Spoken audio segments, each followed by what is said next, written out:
My friends, a new and hideous phase has begun in the civil war that is occurring in Sudan. For those of you who have been around here on the channel here for a while, we reported to you before on the conflict which has displaced 12 million people and left some 10 million suffering the effects of starvation. One that is going to bring charges of human rights being violated in nearly every way possible. It has been, without a doubt, the world's worst humanitarian crisis all year long, and one of the few times in recent history where famine has been recently declared by leading international authorities. In a land where nothing can grow, hope is one of the first things to die out. But in recent weeks, most of the war's activities have mostly been focused on one single city. Stick around, and we're going to be telling you why you're never going to forget the name Fasher again in your life. But first, we're going to need to go ahead and step back for some context, especially for those of you who haven't seen my previous video, which if you want the full story of, I definitely recommend that you go back and check that out. But as always, here on the History of Everything, we do have to actually dive into the past. Well, my friends, before as we go any further, I wanted to let you know that this video is sponsored by Ground News, and yes, I am making this live from Japan because really the world does not want to calm down. I swear, I've been over here leading group trips for the last 2 weeks, and every single time I check the news, something else is on fire, I swear to God. And making sense of it is just absolutely terrible because the amount of bias that people try to insert in things. I swear, short form content is something that has been the bane of my existence, and I say this as a person that extensively makes short form content. But thanks to services like Ground News, I am able to sort through the muck. This is easily the #1 source of information that I use in order to be able to present things to you all in as least biased a way as I can, because I am able to sort through the varying different biases of the news organizations that present said information. It goes and compiles the information into left-wing, center, and right-wing biases, and then I'm able to compare those with one another in order to be able to see how people are presenting and framing stories. But you know what is insane? You know what is absolutely terrible? The fact that the left-wing sources and the right-wing sources, when talking about things here in Sudan, are actually saying basically the same thing. And that is actually terrifying because of what is being described here.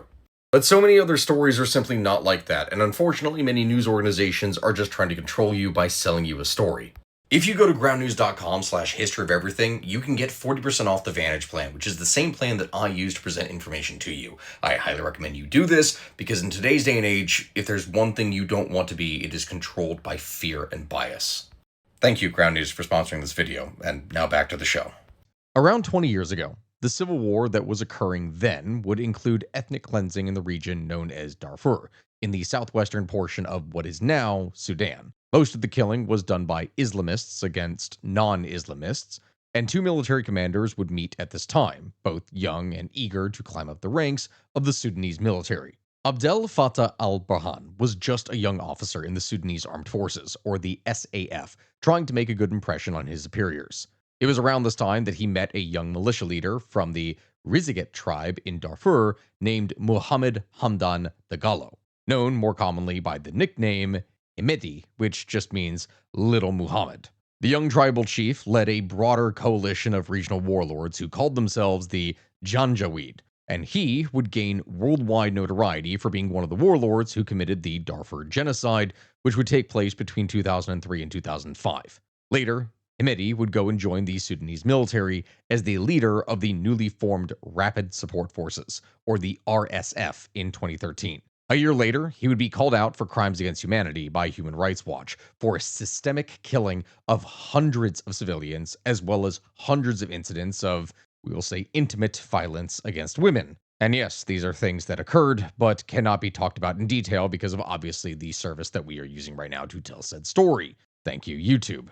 Fast forward a bit of time, and later in 2019, he and al-Burhan would be reconnected when top military leaders would conspire to remove former President Omar al-Bashir from office in one of the country's, and I'm not kidding when I say this, 20 coups or coup attempts. Dear God, it's not a record. We have talked about things that are worse, but it is pretty high up there on that list.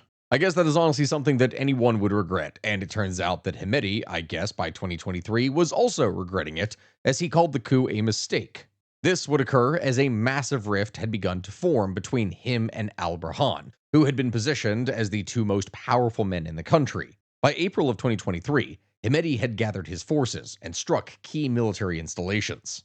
Over the course of the next 2 years, the war that had now begun would start mainly in and around the capital of Khartoum, before spreading to the south and west into Darfur.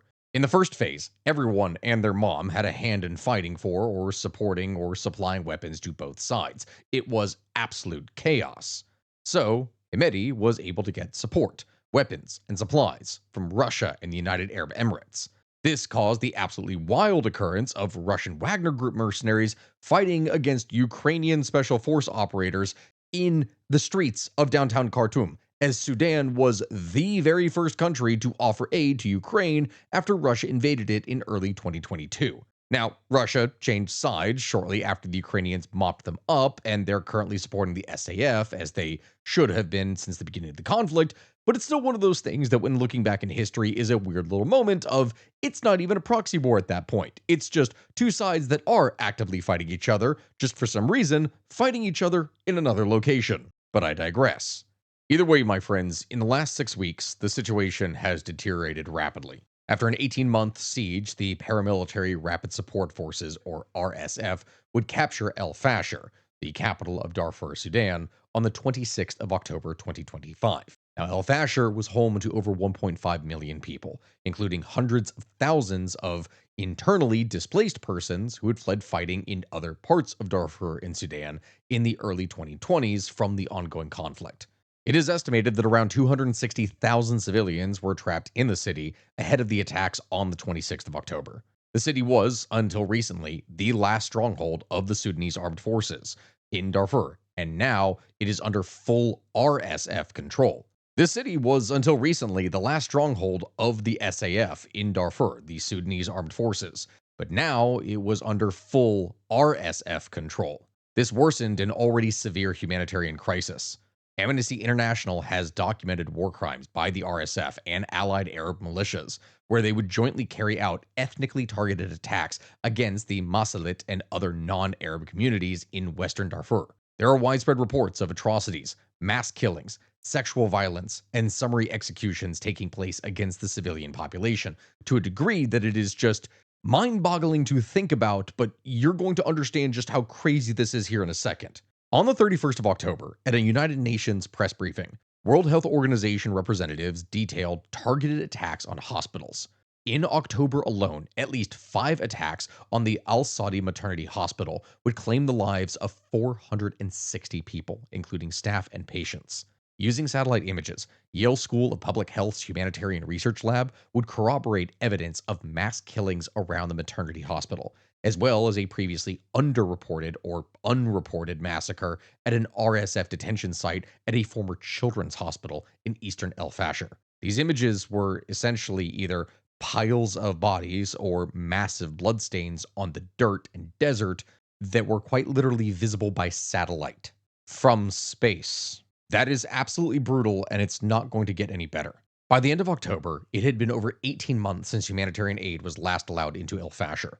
Most of the city's 1.5 million people, including many displaced, face famine, forcing them to rely on animal feed to survive. Both sides have then been accused of deliberately obstructing aid delivery using starvation as a weapon of war. And it, again, is not getting better.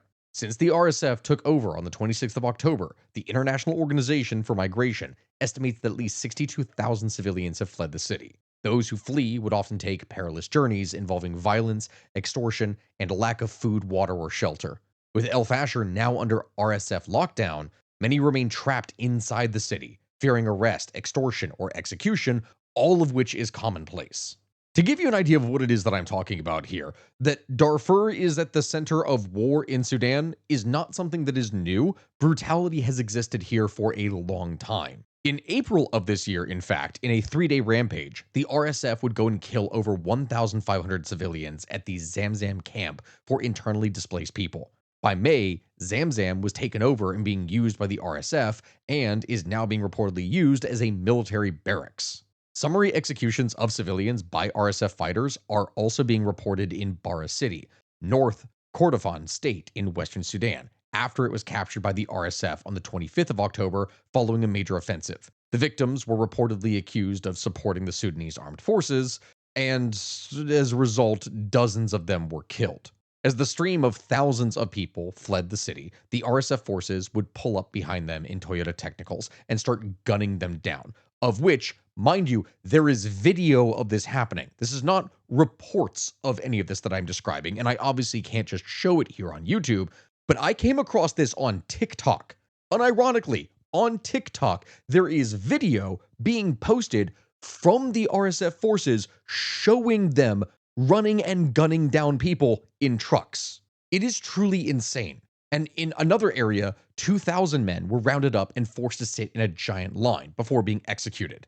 Video taken from the R.S.F. troops show them aiming to run over people with their trucks and so much more. For the hundreds of thousands that have fled the region recently, many of them have struggled to find food or water and have basically been on death marches to the last refugee or humanitarian aid center. Numerous bodies have been found on the way to these safe places, and the bodies didn't have any gunshot wounds. They were simply dead from thirst or starvation. At one point, the R.S.F. troops were going door to door and just straight up killing anyone who answered, either by gunfire or just with a machete. Reports have estimated that anywhere between 75,000 to 150,000 people have been massacred in and around the region of Fasher.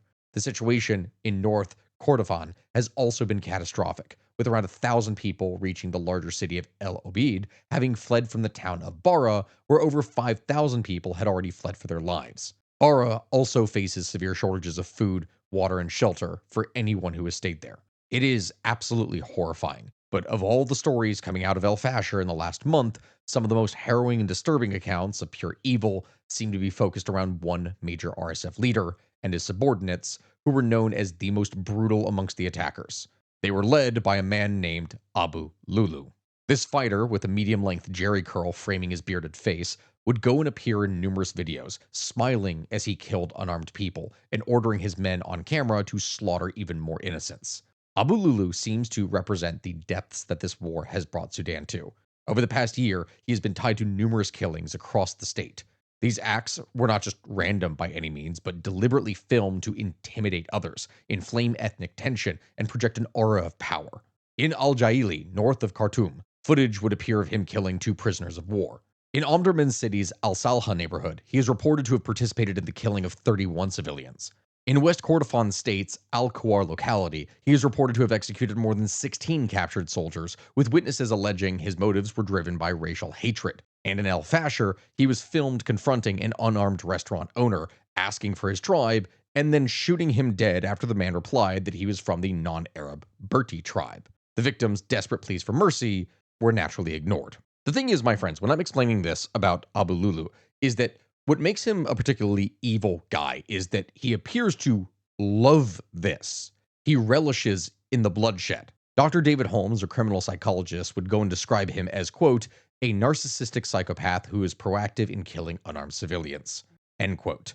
In other words, he enjoys preying on the weak the most, and his callous recklessness means that he often doesn't just use a single bullet to execute someone in an efficient manner, but instead would just spray a room with automatic gunfire. And the reason for this, he enjoys the indiscriminate firing, because sometimes people don't die, and then he gets to finish them off with another spray. In other words, he is a bloodthirsty madman. He also has been seen posing and smiling like some kind of celebrity as he just walks through execution sites or the wreckage of blown-up vehicles. In fact, in a TikTok live stream, and again, I'm bringing this up, TikTok live stream, he himself would state that he had killed at least 2,000 people by his own hand, and that after that, he doesn't really know because he just stopped keeping count at that point. This guy was basically allowed by Hemedti to run rampant across Darfur and North Kordofan, doing whatever the hell he pleased, which typically ended up being more war crimes. Once the news got out about El Fasher and its massacres, the R.S.F. would quickly realize that, okay, hold on, this might be a little bit of a PR disaster, and they did apprehend Abu Lulu and stated that he acted of his own accord and that he would be brought to justice.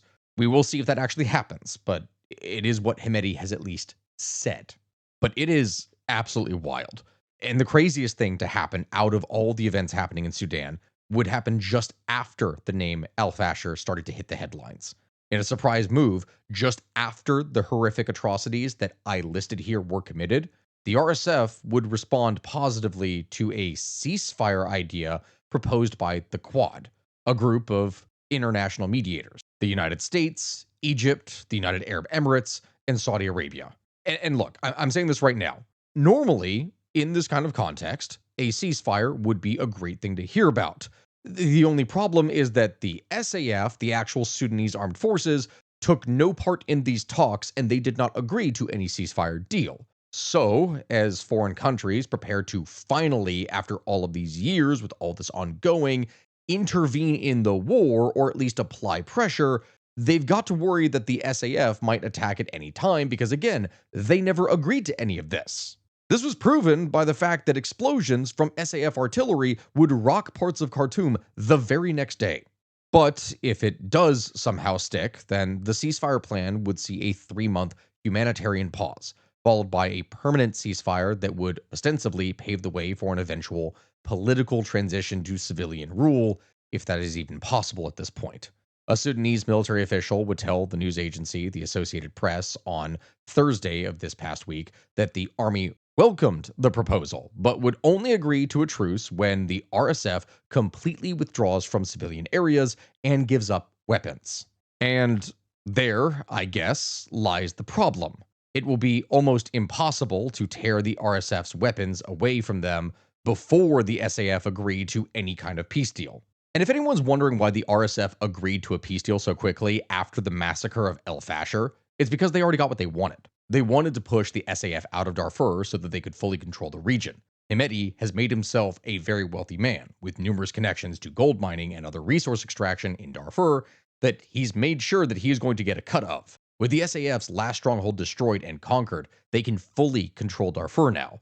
They got the last piece that they wanted to propose a new government in Darfur and then immediately agreed to peace talks so that they look as though they are the ones who actually want peace. This honestly means, at this point that we are looking at this, my friends, there is a high degree of likeliness that we are going to have yet another country with Sudan in the name of it after this war is over.